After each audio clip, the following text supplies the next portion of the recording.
ஜோதிட நேயர்கள் அனைவருக்கும் வணக்கம் நேயர்களே. இந்த தை மாதத்தில் நாம் ரிஷப ராசிக்குரிய பலன்களை பார்க்க போகிறோம். இந்த தை மாதம் சோப கிருது அப்படிங்கிற வருடத்தில் பிறக்குது.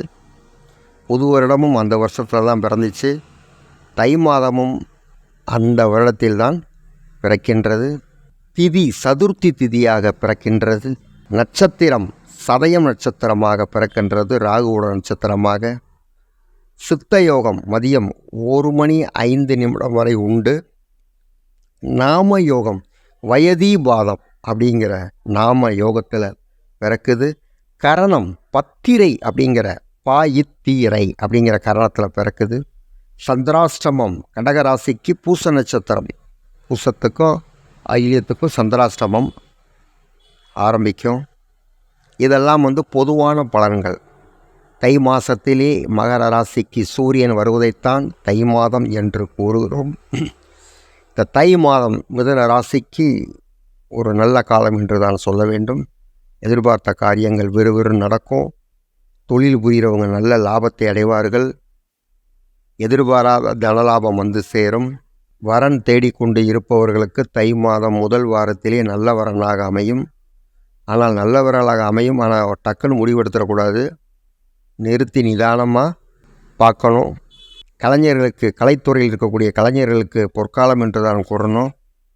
ரொம்ப நாள் பார்ப்போம்னு சொல்லிக்கிட்டு இருக்க, ஃபோன் போட்டு வாங்கன்றுருவாங்க. மாணவர்களுக்கு படிப்பு, படிக்காத மாணவர்களும் டக்குன்னு புக்கை எடுத்தோடனே ஞாபகத்தோடு படிக்கக்கூடிய சூழ்நிலை உருவாகும். உத்தியோகஸ்தர்களுக்கு மேலதிகாரிகள் ரொம்ப அனுசரியாக நடந்துக்கிடுவாங்க, இவங்கக்கிட்ட ஆலோசனை கேட்பாங்க. மற்றும் உடல் நலம் சீராக இருக்கும். தாய் தந்தையின் ஆதரவும் அனுசரணையும் கிடைக்கும். மனைவி வழியில் குழப்பங்கள் நீங்கும். பலவிதமான நன்மைகள் கிடைக்கும். இந்த தை மாதம் பார்க்கும்போது மிதுன ராசிகள் எவ்வளோ கஷ்டப்பட்டாங்களோ அந்த கஷ்டத்துக்குரிய பலனை அனுபவிப்பாங்க. ஒரு சில பேர் விரும்பிய இடத்துக்கு டிரான்ஸ்ஃபர் ஆவாங்க. ஒரு சில பேர் எதிர்பார்த்து இந்த பூர்வீக சொத்து கிடைக்கும் அப்படிங்கிறத விட நல்ல தகவல் சேரும். இன்னும் ஒரு 2 மாதத்தில் பூர்வீக சொத்து முடிச்சுக்கலாம், அதாவது வில்லங்கமாக இருந்த சொத்து பேசி முடிச்சுக்கலாம் அப்படிங்கிற சூழ்நிலைகள் தென்படும். மற்றும் சில வெளிநாடு வாய்ப்புகளுக்காக காத்திருப்பவர்களுக்கு நல்ல பலன் தை மாதத்திற்குள் வந்துவிடும். தை மாதத்தில் ஸ்டார்ட் ஆகும். அதுக்குள்ளே டக்குன்னு முயற்சி எடுத்து என்ன செஞ்சுருவாங்க அப்படின்னா, வேலைகளை செயலாக்கம் செய்து விடுவார்கள்.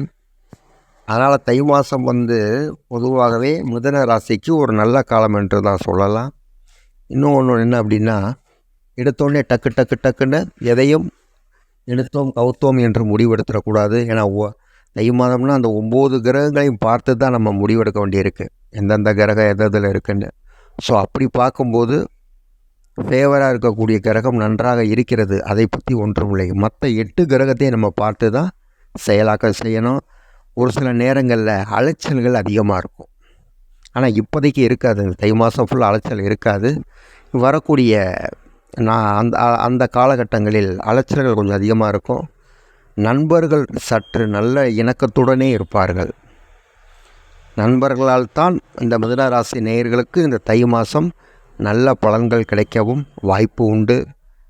அதனால் இந்த தை மாதத்தை பொறுத்தவரை மிதுன ராசி நேயர்கள் ஒரு புதுகாலத்துடன், புத்துணர்வுடன் எதையும் சாதிச்சிடலாம் அப்படிங்கிற ஒரு நம்பிக்கையை கிரக பலம் கொடுத்து விடும். அதனால் தை மாதத்தை மிதுன ராசி நேயர்கள் ஒரு தீபாவளி மாதிரி கொண்டாடலாம் அப்படின்னு கூட சொல்லலாம். அதற்கடுத்து விவசாயிகளுக்கு நல்ல மகசூல் கிடைக்கும். ரெண்டாவதாக, ரொம்ப நாள் கணவன் மனைவி விவகாரத்தில் இருந்தவங்க, டைவர்ஸில் இருந்தவங்க மனம் மாறி நல்ல முறையில் சேர்ந்து வாழ்வோம் அப்படிங்கிற ஒரு தன்மை இருக்கும். அது ஒரு பெரிய வரப்பிரசாதம் என்று சொல்லலாம். அதனால் எதை பற்றியும் இந்த தை மாதத்தை பற்றி மிதுன ராசி நேயர்கள் கவலைப்பட வேண்டாம். எது பிரேக்காக இருந்தது, எது சாதிக்க முடியாமல் இருந்துச்சோ அதெல்லாம் நீங்கள் செயல்படுத்த ஆரம்பிச்சிருங்க. உங்களுக்கு இந்த கிரக பலன்கள் கை கொடுக்கும்.